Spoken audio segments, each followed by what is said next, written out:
Hey everyone, how's it going? I figured it's time for another VR.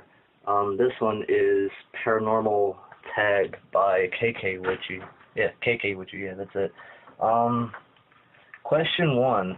Scariest experience. For me, scariest experience,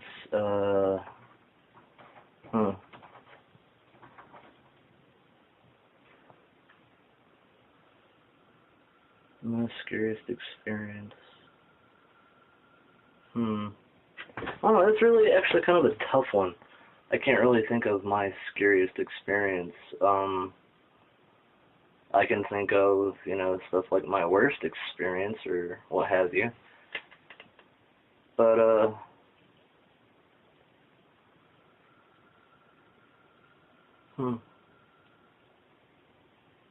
Well, I don't know, I guess I could say when I was 14, me and a buddy of mine, we were around a graveyard, and he was helping me with some stuff, and we heard this noise, and he ran, I stayed to see what it was. I haven't, I never did see a face to it, I just kept hearing noises. And to this day, actually, there's a bug on my arm.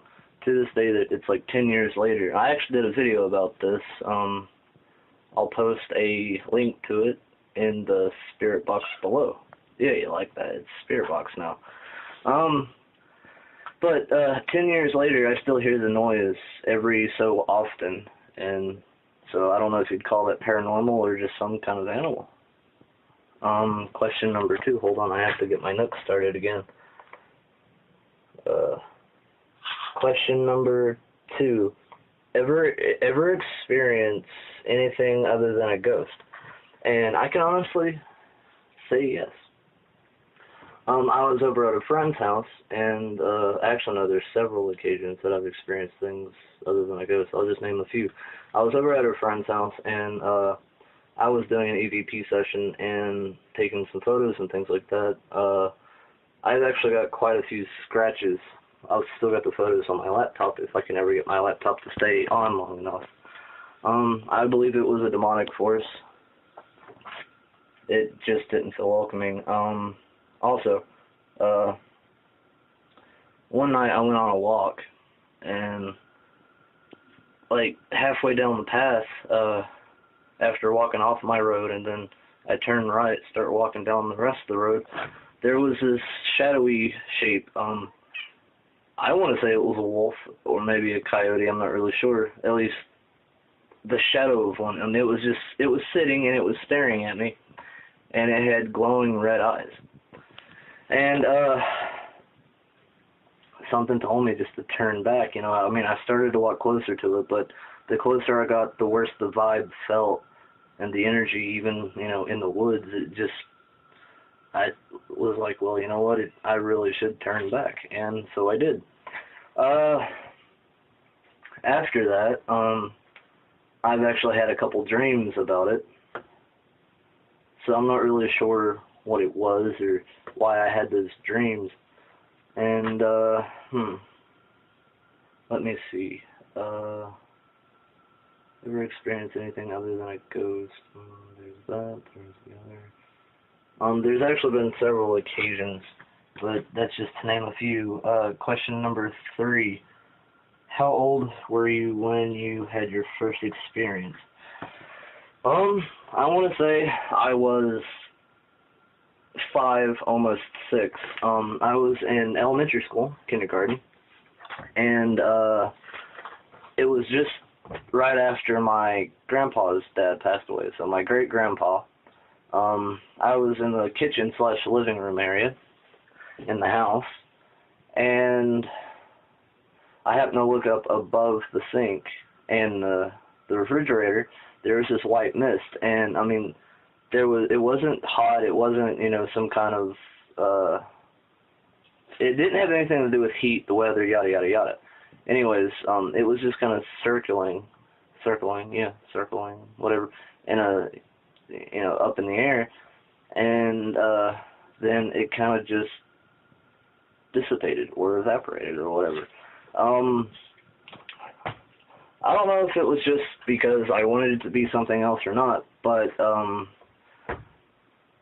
I felt that it was my great-grandpa, and to this day, I still feel that.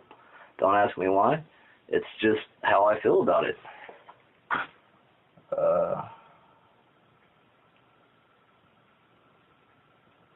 Question number 4. Can you speak, see, or hear them? I hear them regularly. The area that I live on is pretty haunted. I hear things come through the TV. I hear it on the cell phone. Hell, I hear it when I'm checking the wood stove. Yeah. Let me see. What was it? Do I see them? Yeah, sometimes. I don't want to say anything psychically or not, but I see them often, and I speak to them, yeah. I speak to them regularly. Sometimes with a digital recorder, and other times if I'm out walking and I feel it, I just ask it to leave me alone and all, so yeah. Question 5. Does it run in your family? I personally want to say yes. Even though my mom, my sisters, and my grandma would like to say, that it doesn't exist, that it's all in my head, and, they're trying to look for logical explanations, they get the same advice and stuff as I do, and so does my dad, and, well, that's really all I could say about that.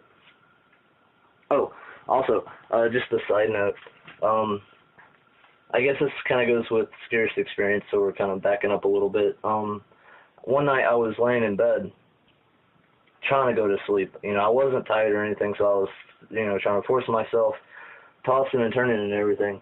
And all of a sudden, actually, right where I'm standing on my porch, and I'm using my porch light right up there, to light up the video. But anyways, I was laying down facing the wall in my room, and right outside my door, I heard, well, it don't look like anybody's living here in this mess. Like someone was having a conversation with someone else.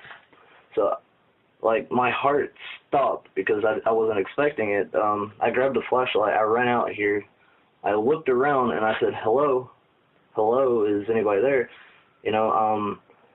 I went outside to the front yard. I was looking to see if anybody had driven off. I was listening for a vehicle. I was looking for car lights. And then I actually went into the house, banged on my grandma's door, and asked her if anybody had showed up and left because, I heard someone talking. And she got kind of mad at me, told me to shut the hell up and let her go back to sleep and go to my room. But, so I don't want to say that it's a scary experience. It was just more or less unexpected, and my heart actually stopped. And to this day, I don't know. Like, I've never heard it before. I've not heard that voice before. I don't know. It's really hard to explain, it's late right now. It's like 2 o'clock in the morning. I'm wore out. I've worked my ass off, and this is as good as it's going to get for right now. So anyways, thank you for watching, and blessed be.